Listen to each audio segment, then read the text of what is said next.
Film अवतार fire and ऐश।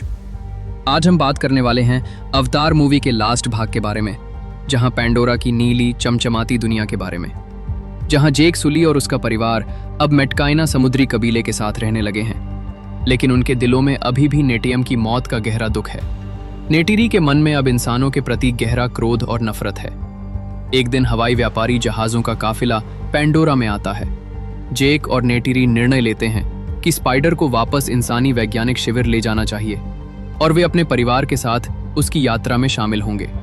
जैसे ही जहाजों का काफिला पैंडोरा के हरे भरे मगर खतरों से भरे परिदृश्य में आगे बढ़ता है, अचानक आकाश में गड़गड़ाहट और धुआं उठता है। ये कोई साधारण खतरा नहीं है, ये मांकवान कबीले का हमला है। ये लोग एवा को नकारते हैं, प्रकृति और जीवन के संतुलन को नहीं मानते। उनकी आत्माएं युद्ध और हिंसा की आग से भरी हैं। इस कबीले की निर्दयी और चालाक नेता वरांग है। उसकी आंखों में क्रूरता की चमक है और उसके हाथों में अनुभव की सियासत और हिंसा का संगम। जैसे ही वो काफिले के पास पहुंचती है, उसके लोग जहाजों पर हमला करते हैं। आग की लपटें जहाजों को घेर लेती हैं, लोग चीखते हैं, विस्फोट की आवाजें चारों तरफ गूंजती हैं और धुआं पूरे आसमान को घेर लेता है। जहां एक ओर आग फैल रही है, वहीं दूसरी ओर लूटपाट और हत्या का सिलसिला शुरू होता है। परिवार बिखर जाता है।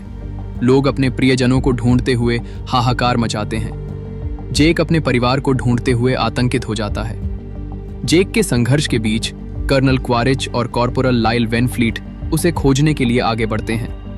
पहले तो दोनों एक दूसरे पर विश्वास नहीं करते, उनके बीच अनिच्छा और मतभेद है, लेकिन स्थिति की गंभीरता उन्हें मजबूर करती है कि वे साथ काम करें। वे पेंडोरा के घने जंगलों और खतरनाक घाटियों के बीच स्पाइडर की खोज में निकलते हैं। हर कदम पर खतरा है। ऊपर से मांकवान की गोलीबारी, नीचे से विषैले जीव और चारों ओर घने पेड़ और झाड़ियों का जाल। तभी उन्हें पता चलता है कि स्पाइडर का ऑक्सीजन मास्क खराब हो गया है। उसके फेफड़े सांस नहीं ले पा रहे और दमा और दम घुटने की वजह से वो बेहोश हो जाता है। जेक और क्वारिच चिंता में पड़ जाते हैं। इसी समय किरी अपनी अद्भुत शक्ति का प्रयोग करती है। वो अपने क्यू को जमीन में जोड़ती है और ट्रांस में चली जाती है। उसकी चेतना पूरे जंगल और जीवन के तंतु से जुड़ जाती है। किरी की शक्ति से स्पाइडर के शरीर में माइसेलिया प्रवाहित होती है। ये वो विशेष जीव है जो पेंडोरा के वातावरण में मानव शरीर को अनुकूल बनाता है। धीरे धीरे स्पाइडर के फेफड़े काम करने लगते हैं और वो सांस लेने लगता है। यह क्षण जेक और क्वारिच के लिए आश्चर्य और राहत का मिश्रण लेकर आता है। स्पाइडर अब सिर्फ जीवित नहीं है, वो पेंडोरा की जीवन शक्ति से जुड़ चुका है। लेकिन खतरा खत्म नहीं हुआ। मांकवान अब बच्चों और स्पाइडर को पकड़ लेते हैं। जेक और क्वारिच उनके पीछे दौड़ते हैं, लेकिन जल्द ही वे भी बंदी बन जाते हैं। कर्नल क्वारिच, जो अनुभव में माहिर है, वरांग को बंदूक का उपयोग करना सिखाता है। यह कदम उसके लिए दांव की तरह है। इसी बीच किरी अपनी पौधों की शक्ति का इस्तेमाल करती है। वो जंगल और पेड़ों की ऊर्जा से गार्ड्स को चकमा देती है और उनकी नजरों में भ्रम पैदा करके एक भागने का रास्ता खोलती है।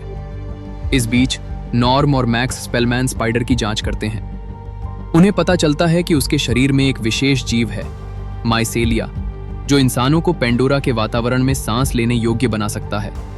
साथ ही स्पाइडर के सिर पर न्यूरल क्यू विकसित हो गया है, जिससे वो नावी की तरह पेंडोरन जीवों से जुड़ सकता है। किरी अब समझती है कि स्पाइडर कोई साधारण इंसान नहीं है, वो एवा द्वारा सृजित किया गया एक जीव है। उसका जीवन पेंडोरा की ऊर्जा से जुड़ा है और उसका पूरा संभावित शक्ति अभी पूरी तरह से खुली नहीं है। किरी जानती है कि इस शक्ति का सही उपयोग करने के लिए उसे और प्रशिक्षण और समझ की जरूरत है। जेक, किरी, स्पाइडर और उनके साथी अब न सिर्फ मांकवान के हमलों का सामना करने के लिए तैयार हैं, बल्कि उन्हें यह भी समझना होगा कि उनके सामने आने वाला खतरा सिर्फ बाहरी नहीं, बल्कि पेंडोरा और एवा के रहस्यों से भी जुड़ा हुआ है। जैसे ही कर्नल क्वारिच मांकवान गांव में प्रवेश करता है, माहौल में खौफ और आग का अंश फैल जाता है। ये गांव हमेशा से एवा के नियमों का उल्लंघन करता रहा है। यहाँ के लोग प्रकृति और जीवन के संतुलन को महत्व नहीं देते। क्वारिच के कदम ठहरते ही मांकवान के लोग सतर्क हो जाते हैं, लेकिन क्वारिच के पास आग्नेयास्त्र और गन की आपूर्ति होती है। वो धीरे धीरे मांकवान के भीतर अपनी पकड़ बनाता है और उन्हें हथियारों का प्रशिक्षण देने लगता है। इसी बीच कहानी में एक नया और अप्रत्याशित मोड़ आता है। क्वारिच और वरांग के बीच रोमांटिक संबंध धीरे धीरे उभरने लगते हैं। ये संबंध अजीब और खतरनाक है, क्योंकि वरांग एक निर्दयी नेता है और क्वारिच की नीयत हमेशा स्पष्ट नहीं होती। लेकिन इस गठजोड़ से मांकवान और आरडीए के बीच रणनीतिक ताकत का संतुलन बदल जाता है। जेक, जो अपने परिवार और गांव की सुरक्षा चाहता है, युद्ध से बचने के लिए अपने आप को समर्पित कर देता है। ये एक दर्दनाक निर्णय है, क्योंकि उसे अपनी स्वतंत्रता का बलिदान देना पड़ता है। इस परिणाम स्वरूप जेक और स्पाइडर आरडीए के ब्रिजहेड सिटी बेस में ले जाए जाते हैं। ये बेस पेंडोरा के वातावरण से बिल्कुल अलग है। यहाँ धातु, मशीन और मानव निर्मित तकनीक का असीम समुंदर फैला हुआ है। इसी बीच लोआक पायण एक और खतरनाक मिशन पर जाता है। उसका उद्देश्य समुद्री जीवन का अध्ययन करना है, लेकिन उसे अचानक समुद्री स्क्विड का हमला झेलना पड़ता है। विशाल और तेज तर्रार ये प्राणी लगभग उसके जहाज को नष्ट कर देते हैं। लेकिन तभी आते हैं तुलकुन व्हेल, महान और शक्तिशाली प्राणी जो हर साल एकत्र होते हैं और अपने सामाजिक समूह को बनाए रखते हैं। वे लोआक पायण को बचाते हैं। इंसानों की आंखों में ये प्राणी शिकार के योग्य होते हैं और कई लोग उन्हें मारकर धन और शक्ति कमाना चाहते हैं। आरडीए के बायोलॉजिस्ट इयान गार्विन इस शिकार का विरोध करता है, लेकिन उसकी कोई नहीं सुनता। स्पाइडर को आरडीए की प्रयोगशालाओं में परीक्षण के लिए ले जाया जाता है। यहाँ वैज्ञानिक उसे इंसानी शरीर और पेंडोरा की जीवन शक्ति के संयोजन पर प्रयोग करते हैं। उसकी क्षमता का सही इस्तेमाल और नियंत्रण करने के लिए कई खतरनाक परीक्षण किए जाते हैं। इसी समय जेक को फांसी का सामना करना पड़ता है। उसका समर्पण और साहस उसे जेल की बेड़ियों में भी मजबूत बनाता है, लेकिन खतरा हर पल सिर पर मंडराता है। तभी नेटिडी बेस में घुस आती है। वो जेक को बचाने के लिए सब कुछ जोखिम में डाल देती है। उसके साथ इयान गार्विन आता है, जो बुलडोजर लेकर आरडीए के सैनिकों को रोकता है। स्पाइडर अब प्रयोगशाला से भागने में सफल होता है। वो अपने शरीर को ढाल बनाकर इंसानों की गोलीबारी को झेलता है और जेक और नेटिरी को बचाता है। भागने के बाद जेक और नेटिरी स्पाइडर के खतरे पर बहस करते हैं। जेक पहले उसे मारने का निर्णय लेता है, क्योंकि स्पाइडर की शक्ति और अनियंत्रित क्षमता उसे खतरनाक लगती है। लेकिन अंतिम पल में जेक रुक जाता है। वो समझता है कि स्पाइडर की क्षमता पेंडोरा के जीवन और एवा के संतुलन के लिए महत्वपूर्ण हो सकती है। अंततः नेटिरी स्पाइडर को परिवार का हिस्सा मानती है। इस निर्णय से न केवल जेक और नेटिरी का संबंध मजबूत होता है, बल्कि स्पाइडर का भविष्य भी सुरक्षित हो जाता है। जेक, जो पहले से ही कई संघर्षों का सामना कर चुका है, अब एपेक्स प्रेडेटर टोरुक के साथ फिर से बंधता है। जेक टोरुक पर सवार होकर सभी नावी कबीलों को इकट्ठा करता है। तो अगले दिन आकाश में गड़गड़ाहट जैसी आवाजें सुनाई देती हैं। आरडीए का फ्लीट शिकार के लिए आता है। उनके जहाजों में हथियारों की चमक, मशीनों की गरज और सैनिकों का आदेश देने वाला स्वर मेटकाइना गांव को भय में डुबो देता है। लेकिन नावी और तुलकुन सिर्फ डटे नहीं रहते, वे घात योजना बनाते हैं। जंगल के हर कोने में छिपे, जल में छिपे और आकाश से हमला करने के लिए तैयार। जैसे ही आरडीए ने हमला किया, तुलकुन और नावी ने अद्भुत सामूहिक समन्वय के साथ पलटवार किया। तभी मांकवान और क्वारिच अचानक हमला कर देते हैं। इस अचानक झटके में मेटकाइना की नेता रोनाल शहीद हो जाती है। उसका बच्चा प्रिल नेटिरी के पास आता है और जटिल भावनाओं में उलझा होता है, दुख, गुस्सा और जिम्मेदारी का मिश्रण। लेकिन सबसे बड़ी त्रासदी यह है कि नेटिरी को पकड़ लिया जाता है। उसका संघर्ष और उसके परिवार का डर इस युद्ध की गंभीरता को और बढ़ा देता है। युद्ध का सबसे निर्णायक मोड़ आता है जब किरी और स्पाइडर मिलकर एवा से संपर्क करते हैं।